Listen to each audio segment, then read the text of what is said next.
In Beijing, the stage is set for power and spectacle. After 6 years, Kim Jong Un returns, standing beside Xi Jinping and Vladimir Putin. More than a parade, it's a message of unity and defiance. The axis of Beijing, Moscow and Pyongyang is back in motion.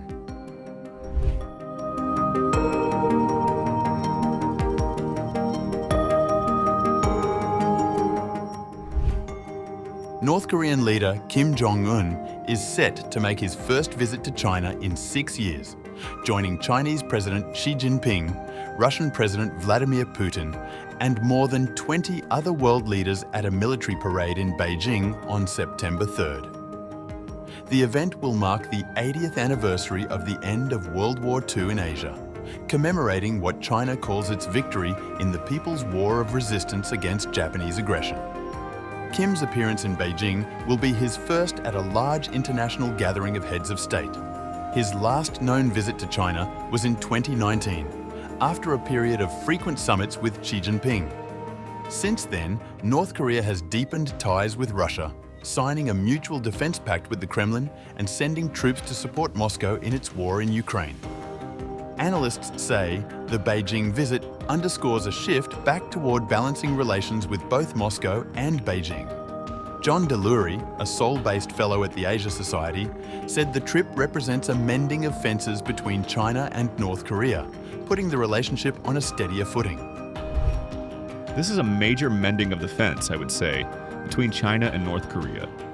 This puts the strategic relationship of the leaders back on some kind of even keel. China's foreign ministry has emphasized the significance of Kim's presence. Assistant Foreign Minister Hong Lei described the visit as the beginning of a new chapter in traditional friendship, adding that Beijing is ready to work with Pyongyang to advance socialist development and strengthen coordination on peace, stability, and justice. China is ready to work with North Korea to advance socialist development and continue close coordination for peace, stability, and justice, upholding, consolidating, and developing the traditional friendship between China and the Democratic People's Republic of Korea is a firm position of the Communist Party of China and the Chinese government. The parade will follow the Shanghai Cooperation Organization Summit in Tianjin, drawing many leaders from across Eurasia. South Korea will be represented by its parliamentary speaker, while Japan has voiced concern over what it sees as the anti-Japanese tone of the commemoration. Kim Jong Un's visit to Beijing signals renewed alignment with China and Russia while drawing broader geopolitical attention. Analysts note Pyongyang is also watching Donald Trump's political maneuvers, with Kim's sister, Kim Yo-jong, suggesting dialogue could resume if Washington abandons what she called outdated thinking. She stressed on the personal rapport between Kim and Trump, despite dismissing formal engagement for now.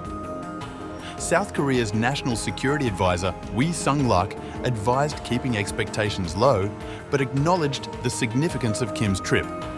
President Lee will not attend the parade. He will instead be dispatching Parliamentary Speaker Woo Won-shik to represent Seoul at the high-profile event.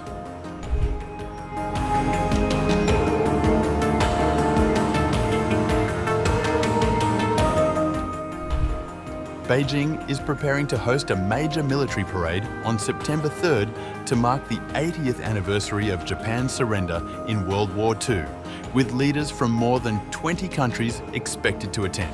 The occasion will bring him together with Chinese President Xi Jinping, Russian President Vladimir Putin, and North Korean leader Kim Jong Un at Tiananmen Square, creating a rare tableau of strategic alignment. China's foreign ministry and North Korea's state media confirmed the visit on August 28th, though neither side disclosed its duration or itinerary. Beijing has framed the invitation as a warm gesture, underscoring the historical bonds between the two countries. Observers see the trip as a reaffirmation of ties that had appeared strained in recent years. Lu Chao, a professor at Liaoning University, noted that Kim's attendance demonstrates a shared commitment to strengthening relations after a period of absence that raised questions about the partnership. Kim's visit and his scheduled meetings with Chinese leaders highlight a mutual commitment to reaffirming and strengthening China-North Korea relations. The significance of this visit is heightened by Kim's prolonged absence from China, which had fueled speculation of strained ties. His presence now serves as a direct rebuttal to those claims. Artyom Lukin of Russia's Far Eastern Federal University said the presence of the North Korean leader suggests relations with China have been fully normalized. He added that while Pyongyang has moved closer to Moscow militarily, China remains its indispensable economic lifeline. Kim's attendance at the Beijing parade signals that China-North Korea relations have been fully normalized after a period of some frictions. The visit is primarily about the China-North Korea dynamics. It should not be interpreted as a step towards constructing a Beijing-Moscow-Pyongyang axis or a Beijing-Moscow-Tehran-Pyongyang bloc. These two groupings are more imaginary than real. What matters is bilateral relations between those powers. Analysts also point to the symbolism of the event. For Kim, the appearance alongside Xi and Putin provides an image of elevated stature on the international stage. For Beijing, the visit highlights its continuing influence over North Korea, even as Pyongyang builds closer ties with Russia. The gathering underscores shifting power dynamics in Asia at a moment of intensifying US-led alliances in the region.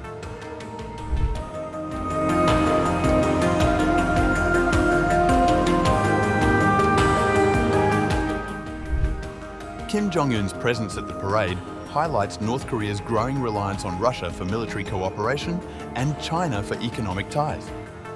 While the three countries collaborate informally, they have yet to institutionalize their alignment through joint military drills or formal agreements, unlike the trilateral alliance between the US, South Korea, and Japan.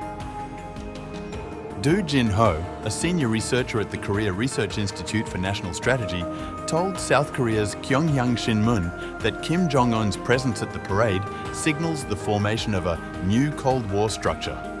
China and Russia have both assisted North Korea in evading international sanctions linked to its nuclear and missile activities. In return, China and North Korea have supported Russia in various ways during the Ukraine conflict. Chinese media has highlighted the preparations for the parade and emphasized China's role in the victory of World War II, referred to domestically as the Chinese People's War of Resistance against Japanese aggression. Meanwhile, Kim is widely expected to travel by his armored train to the parade, a mode he has relied on for past visits to China. The Bulletproof carriages are outfitted with secure communications and defensive systems, offering maximum protection but moving at a slow pace, averaging about 60 kilometers per hour on North Korea's aging rail network.